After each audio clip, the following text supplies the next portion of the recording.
Hello and welcome back to my channel.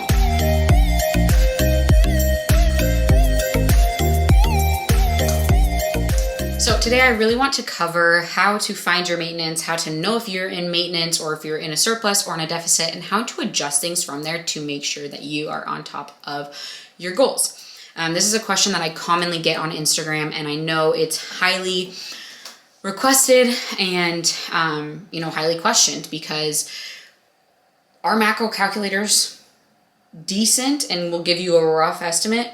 Sure. Are they 100% accurate, or should we place a ton of focus on them? Probably not, because there are more accurate ways to do so. And so how do we do that? Well, you have to start from the ground up. We have to establish how many calories you're currently eating, what your body truly does need, and how to get there. So there are a few basic numbers you should know of, like minimum amount of calories that you should be eating essentially. So the first is your resting metabolic rate. That is the amount of calories you would burn if you just laid in bed all day long and you didn't do anything. It includes the amount of calories you're burning at your sleep. Then we have BMR, which is basal metabolic rate. This is the amount of calories your body needs to simply function throughout the day. For many, it's higher than 1,200 calories. For a lot of people, it's 1,500, 1,600, 1,700 calories, yet they continue to try to eat 1,200 calories. Your body needs this minimum baseline amount of calories to breathe, to pump blood, to work out, to have energy to walk, to think straight. There's so many things wrong with 1,200 calories. And there is a minimum amount of calories that your body needs to actually function at like its peak, or simply function at all, which is why 1,200 calories is so dangerous, because ultimately people do start to experience low energy, brain fog, exhaustion, horrible sleep, and so on and so forth. There are so many things that you can experience from eating too low. So those numbers are very important to figure out first. Another important one is TDEE, which stands for total daily energy expenditure. This is the amount of calories your body is burning throughout the day. It's an estimation, but this includes your workouts, the movement you're doing throughout the day, on top of just sitting around. It includes sleep. It basically includes all extra energy expenditure, because I think something that people don't realize is your body is still burning calories outside of your workout. I think we think like, I have to burn as many calories as I can so that I get my calorie expenditure up, which in reality, you still have the rest of the day where you should be somewhat active and moving around, because those calories also matter. Once you have these numbers, I think it puts you in a really good spot to figure out where you kind of need to be or should be at. So the next step, figure out where you're currently at. Don't change anything in your current diet. If it's sporadic and you end up tracking and one day you're at 1,200 calories and the next day you're at 2,200 calories, that's okay. That is data that we need to know. So track every single thing that you eat for an entire week, or even more. The more data we have, the better. So you're gonna track everything you have and be honest with yourself. This isn't like, oh, I was ashamed that I had that piece of chocolate and I don't wanna count that because it's bad. No, you need to know everything you're having. Everything that you're putting into your body matters. So track everything and take an average. Now, I also suggest weighing yourself every single day to see trends in that number as well. If you have a poor relationship with the scale, it is something that, it may be triggering, but it also is important for this specific data collection, because we need to know if you're maintaining weight, if you're losing weight, or if you're gaining weight, which is why I do recommend this tracking method for more than a week, because you will have more data points. So tracking everything you're eating, taking an average over the whole week.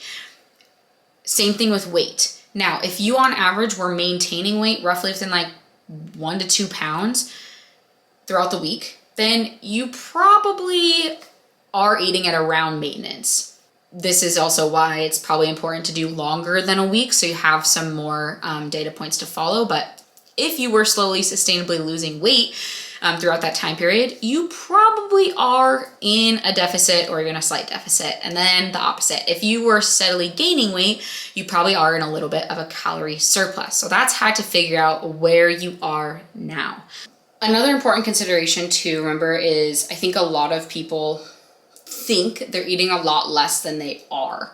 So many people are like, oh, I do 1,200 calories. I only eat 1,200 calories. In reality, they're eating like 1,700, 1,800, 1,900 calories, which is still, not probably their maintenance, but they think they're eating a lot less than they are because they're not measuring food. They're eyeballing it. When you do a spoonful of peanut butter, it's likely not 2 tablespoons of peanut butter, which is a serving. It's more than likely, a serving and a half, because of just eyeballing it. So while you are tracking throughout this week, having a kitchen scale and weighing can be helpful to just be as accurate as possible and actually see what a serving size looks like. That can be helpful for things like sauces that can be higher in calories. Olive oil, tracking the oil that you're cooking with. If you spray, it's probably not that big of a deal, but if you're putting olive oil in your food, that's something that's commonly, well, not just olive oil, cooking oil, any type of oil is high in fat. Like a tablespoon of oil is 14 grams of fat. And so if you're not tracking that in, that's 126 calories you're not accounting for. And if you do that a couple times a day, that's an extra 250 calories you're not even accounting for. So things like that, the small things, tracking every single thing you have to see where you're at, because that's only going to allow you to figure out if you're at maintenance, if you're in a deficit, if you're in a surplus. So what do you do from there? If you're already in a deficit, and you're steadily losing weight, keep your intake roughly the same. Like shoot for that amount of calories. If you're maintaining weight, keep that the same for a couple more weeks to make sure you actually are maintaining. And then you can slowly start to decrease from there. If you are at maintenance, say you're at 2,000 calories on average a day, great. Then let's start by decreasing to 1,900 calories. Keep activity the same, decrease to 1,900 calories. Keep that the same for, a couple of weeks. If you start to see that the scale isn't moving as much anymore, then let's try to increase activity. If you are doing cardio once per week, let's try to go for 2 times per week. If you're only averaging 6,000 steps, let's try to increase to 7,000 steps and get more activity in before you decrease food. Try that for a couple more weeks. If you, are continuing to lose weight, there's no need to make adjustments because you're continuing to lose weight. And by lose weight, I mean 0.5 to 1 pound per week, long term. If you start to stall again, cool. Let's drop food more by 100 calories, 100 to 150 calories. If you stall out a little bit, then continue that trend. I like to alternate between increasing activity and decreasing food to make it feel a little bit more doable. And that way you're not drastically dropping food all at once. And then if you are in a surplus and your goal is to lose weight, then cool, let's drop food. Now, all this, taking that in and remembering what is your goal? If your goal is to gain muscle and you're consistently losing weight and at a low amount of food, you probably need to increase food. That goes for also those people who are looking to lose weight and are eating 1,600, 1,500, 1,400 calories, and you're maybe seeing a stall in the scale, you're not at maintenance because that's a low amount of food. So you probably do need to slowly reverse diet up. So I know there's a lot of conflicting factors here, but there's also a lot of factors that go into what's going on in your body. But, all in all, if you eat a certain amount of calories through the week and you average out 2,000 calories and you are maintaining weight for a couple weeks, then you're probably in maintenance, most likely. If you track out your calories and you're gradually losing weight, then you're probably in some sort of a deficit. If you average out your calories and you're gaining weight, then you're probably in a surplus. I use the words probably and most likely because it's not always the case. If you are having a plateau in your weight loss and you've been at this intake for a year, then you're probably needing to drop lower and lower, in which case the body probably isn't going to respond well and you need to reverse diet out to get food up to maintenance and spend time away from dieting. There are a lot of special factors and special considerations when you really break it down. So, can it be as simple as if you're maintaining weight, you're probably at maintenance. If you're losing weight, you're probably in a deficit. If you're gaining weight, you're probably in a surplus. Yes, it can be that simple.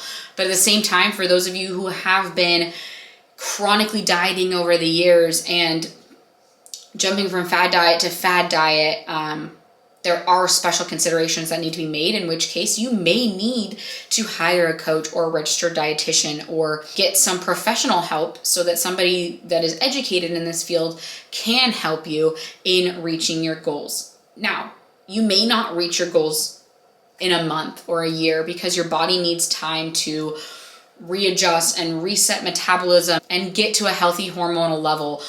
There's a lot of those, again, a lot of those special considerations that need to be made. So I think it's also important to remember, like, now might not be the time for your dream body because your body simply can't do that.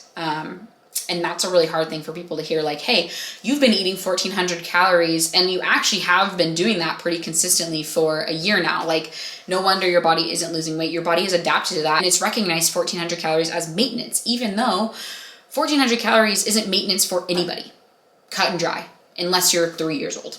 So you do have to spend time away from dieting to get to where you want to be, to reset your body essentially. So again, that's where it does get confusing, and I'm not gonna lie, that is where it is confusing, and it can be confusing, and that's where coaching can come in. So can it be as cut and dry and simple as, you know, losing weight, maintaining weight, gaining weight? Yes, for some people, absolutely. For many that have been chronically dieting, it can be a little bit more confusing. So I hope this video was helpful. I know, like I said, there's a lot of special considerations, which is where somebody with knowledge can come in. If I have a cavity, I'm not going to try to fix it myself. I'm going to go to the dentist. If I have a torn ligament, I'm not going to try to fix it myself. I'm going to go to the doctor and get an MRI and go to physical therapy or get surgery. I'm not going to do the surgery myself. I'm going to hire a surgeon. I think it's so important to remember that there are professionals in this field, and if you are frustrated in your progress, then it may be time to invest in yourself so that you can be happy with yourself. And that's what coaching can do. It can help you learn all these important factors so that you can go and do these things on your own one day. That is my goal as a coach. That is my company's goal as coaches, is to help educate you so much while you're in coaching that you can go and do these things on your own one day. So I hope this helps. Make sure to give this video a thumbs up if it was helpful. And then if you haven't yet already, make sure to subscribe to my channel. So thank you guys so much, and I'll see you on the next one.